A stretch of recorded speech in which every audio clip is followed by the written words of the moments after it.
कल के मैच के हवाले से बहुत ही ज़्यादा सनसनीखेज रहा। किसका पलड़ा ज़्यादा भारी था और ऑब्वियसली जो जीता उसी का पलड़ा भारी था, लेकिन स्ट्रॉन्ग ज़्यादा जो थे प्लेयर वो कौन से आपको नज़र आए कि बहुत ही ज़बरदस्त खेले? अच्छा, कल के अगर हम मैच की बात करते हैं तो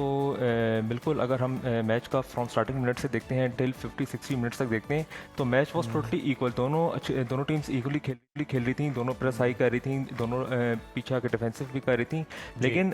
जैसे ही हमने देखते हैं कि लास्ट हाइड्रेशन ब्रेक आती है तो उसमें जिस तरह हम लास्ट मैचेस में की तरह देखते हैं कि अर्जेंटीना उस लास्ट हाइड्रेशन ब्रेक का काफ़ी अच्छी तरह फ़ायदा उठाती है, तो सेम गोज़ फॉर हेयर। तो उन्होंने उस लास्ट हाइड्रेशन ब्रेक का काफ़ी फ़ायदा उठाया है, जिसपे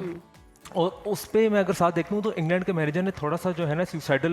मैं लफ्ज़ यूज़ करना चाहूँगा कि उन्होंने उस तरह की फुटबॉल खेली कि उन्होंने जो अपनी जो मेन जो उनकी जो अटैकिंग थी, ऑल्दो उन्होंने गोल स्कोर कर लिया था, लेकिन उस टाइम उनको चाहिए था कि जिस तरह वो गेम खेल रहे हैं, जिस तरह प्रेस कर रहे हैं उसी तरह लेके चले। लेकिन उन्होंने जो है ना थोड़ा सा बुज़दिलाना वे में जो है ना वो इसे शो किया और जो उन्होंने जो सब्स्टिट्यूशंस किए हैं अपने डिफेंसिव को थोड़ा सा उन्होंने स्ट्रॉन्ग किया।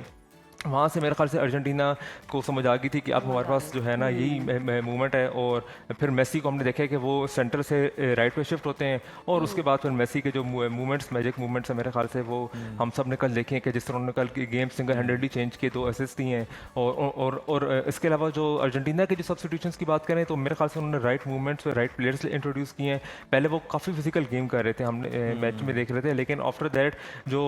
और मेरे ख्याल से फुटबॉल की ब्यूटी भी यही है कि you just need 10 to 15 minutes आप पूरी की पूरी गेम जो है ना अपनी तब्दील कर सकते हैं। और जैगम लगता है भी यही है कि अर्जेंटीना की पॉलिसी भी यही रही है कि शुरू में थकाया जाए और फिर एंड पे जो है वो अपना जोर जो है वो चलाया जाए और आखिरी जो मिनट्स हैं, जो बड़े क्रूशल टाइम है, उसके अंदर जो है वो कोई गोल करके फतह समेटी जाए।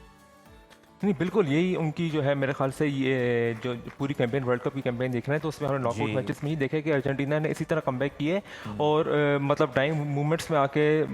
मतलब उन्होंने जो है गोल स्कोर किए। और मेरे ख्याल से अब वो इट्स नॉर्मल फॉर देम, जिस बेसिकली इसमें ये भी चीज़ आती है कि आपकी मेंटालिटी क्या है, आप किस तरह एज अ नेशन आप खेल रहे हैं, एज अ सिंगल यूनिट खेल रहे हैं। तो ये चीज़ भी काफ़ी फुटबॉल में मैटर करती है, specially in knockout stages and semifinals ये चीज़ काफ़ी मैटर करती है। और यही मेरे ख्याल से जो एक अदर देन हम प्लेयर्स की बात करते हैं, on paper definitely England was way better than Argentina, लेकिन ये चीज़ आपका एक्सपीरियंस, आपकी मेंटालिटी, दैट वाज अर्जेंटीना की ये जो थी बहुत जो थी काफ़ी बेहतरीन थी फ्रॉम इंग्लैंड। और यही मेरे ख्याल से की साबित हुई है फॉर अर्जेंटीना।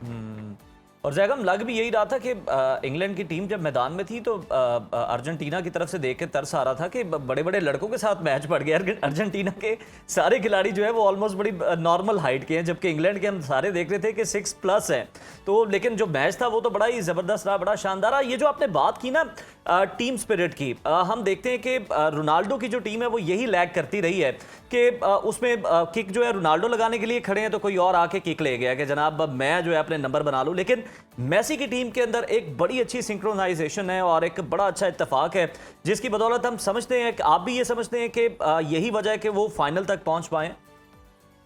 मेरे ख्याल से one of the main aspect मैं इस चीज़ को डेफिनेटली कंसीडर करूंगा कि दोनों टीम्स अर्जेंटीना को देखें तो they are definitely playing for Messi, और वो प्रेस कॉन्फ्रेंसेस में भी आके दे आर ओपनली सेइंग कि हम मेसी के लिए खेल रहे हैं, अपने नेशन के लिए खेल रहे हैं। ऑल्दो अगर हम पोर्चुगल की बात करते हैं जो उनकी वर्ल्ड कप की कैंपेन रही है, इट वाज हॉरिबल। और मतलब आप उनकी कॉन्फ्रेंस सुन रहे हैं, उनके प्लेयर्स की बातें सुन रहे हैं तो मतलब आपको डेफिनेटली एक नॉर्मल बंदे को लगता है कि there are difference between the players, और उनके ड्रेसिंग रूम जो है वो डेफिनेटली एक पेज पे बिल्कुल अलाइन नहीं इस टाइम करता। तो डेफिनेटली ऐसे वर्ल्ड कप्स में जो होती है, ऐसे मूवमेंट्स पे आपको एज अ सिंगल यूनिट खेलना पड़ता है। और ये चीज़ काफ़ी मैटर करती है क्योंकि हमने छोटी टीम्स को देखा है, जैसा कैप वर्दे होगी, इजिप्ट होगी, दे हैव मतलब उनमें एक जज्बा था आपस में खेलने वाला, और वही करते हुए ही वो आगे क्वालिफाई किए, उन्होंने अपनी बड़ी जैसा अर्जेंटीना को टफ टाइम दिया। तो ये चीज़ काफ़ी मैटर करती है इन सच। बिल्कुल ये चीज़ बहुत मैटर करती है। अच्छा जैगम, फाइनल की अगर हम बात करें तो कौन सी टीम आपको बेस्ट देती हुई दिखाई दे रही है और फाइनल तक पहुंचती हुई दिखाई दे रही है?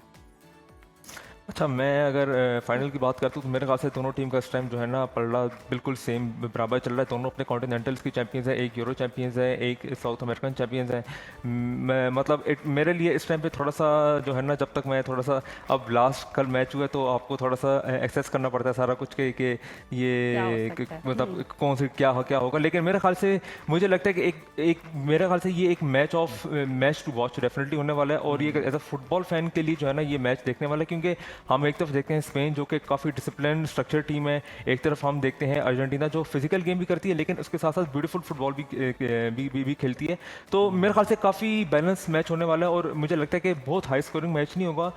Although it will go for maximum 2 goals for each side, लेकिन मैच देखने वाला होगा एंड आई एम होपिंग कि ये मैच 120 मिनट्स तक लाजमी जाए। और अगर मैं स्पोर्ट की बात करते हैं तो वैसे तो मैं रोनाल्डो फैन हूँ, लेकिन मैं चाहूँगा कि इस मैच यही मैं पूछने वाली थी कि आप मेसी के फैन हैं या रोनाल्डो के फैन हैं, तो चले कोई तो आया जो मेरी तरह का है।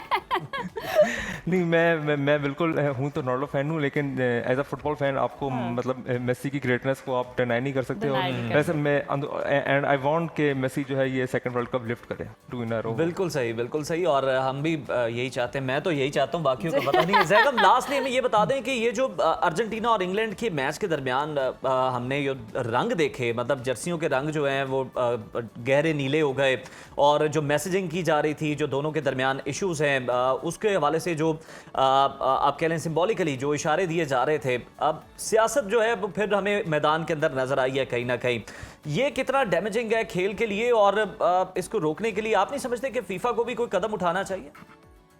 नहीं, बिल्कुल मेरे ख्याल से पॉलिटिक्स को जो है ना स्पोर्ट्स, किसी भी स्पोर्ट्स से दूर रखना चाहिए और ये काफ़ी जो है ना स्पोर्ट्स की एसेंस को काफ़ी ख़राब करती है। जिस तरह हम आफ्टर मैं जब कल मैच ख़त्म हुआ है तो अर्जेंटीना के प्लेयर्स को देख के बैनर्स को उठाते हुए, डेफिनेटली उनकी एक हिस्ट्री काफ़ी चल रही है आपस में और यही सेम हमने हरकत देखी है फ्रॉम USA।